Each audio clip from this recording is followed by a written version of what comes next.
I want to ask you something. Have you ever walked into a room and immediately felt like you didn't belong there?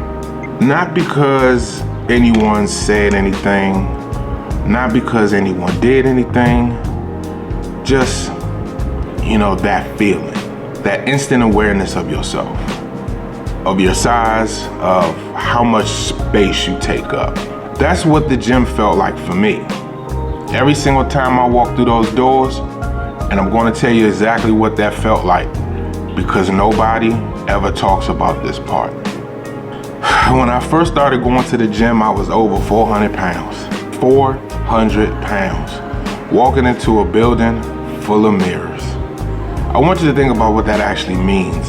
Every surface is reflecting something back to you that you've been trying not to look at, and now you're surrounded by it. The first thing I noticed every time was the other people.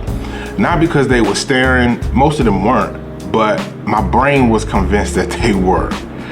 That's what carrying that much weight does to your mind. It makes you hyper aware of yourself in every space that you enter. I'd walk in defiant, head up, like I didn't care. Like I belonged there just as much as anyone else. And on the inside, terrified every single time. Terrified that someone would look at me and think, what is he doing here? Terrified that I'd get on a machine and it would be too small, or terrified that I try to do something and fail in front of people who look like they've never failed at anything in their lives. But I kept walking in. That's the part I need you to hear. Defiant on the outside, terrified on the inside, and I kept walking in anyway.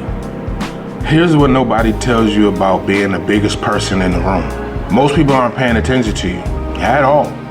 They're focused on themselves, their sets, their music, their reflection. But your brain will convince you otherwise every single workout.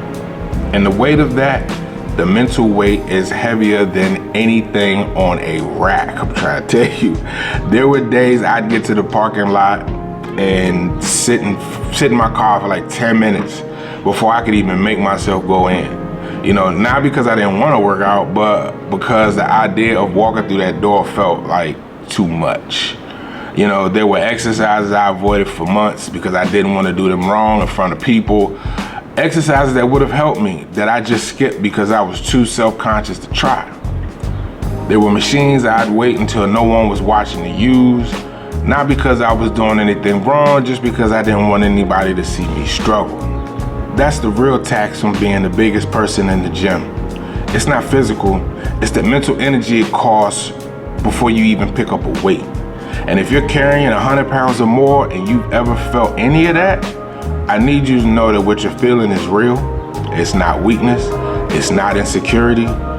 It's the result of living in a world that hasn't always made room for bodies like ours. But here's the other thing I need you to know. It changes. I could tell you exactly when it happened.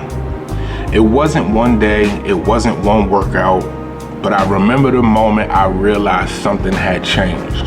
I was at the gym probably 6-7 months into being consistent, and someone came up to me, not a trainer, just a regular person who trained at the gym. And they said, I see you in here every week. You're putting in the work, and then walked off. That's all, that's it. That was all that was said. And something shifted in me that I still can't fully explain. Because in the moment I realized I wasn't invisible.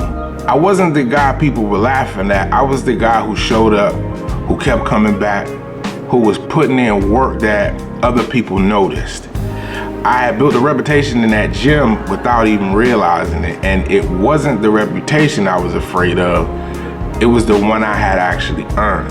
That's when the gym stopped feeling like enemy territory and started feeling like mine. You know what I'm saying? Not because my body had changed that much yet, but because my consistency had. And consistency is visible. People see it, even when you think no one is watching. So if you're someone with 100 pounds or more to lose, the gym feels like a place that wasn't built for you, you're not wrong for feeling that way. But I'm telling you from experience, walk in anyway. Walk in defiant. Walk in terrified. Walk in whatever way you have to walk in, but walk in. Because here's what's on the other side of that fear. A version of you that nobody can take away. A reputation you built one session at a time. A body and a mind that are stronger than you know right now. The biggest person in the gym is not the weakest person in the gym.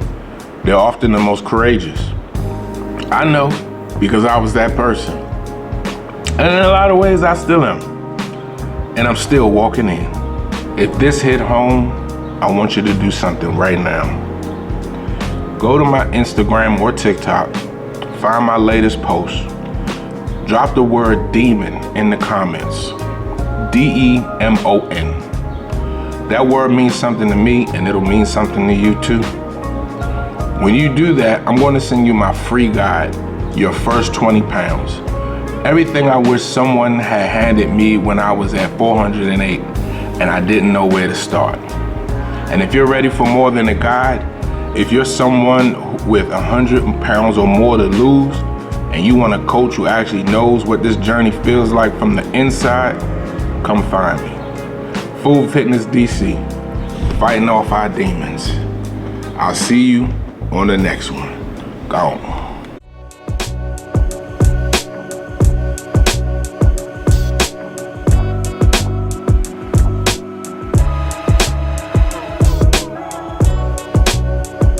What's up? It's your boy Drizzy Drake, and you are now rocking with Pain.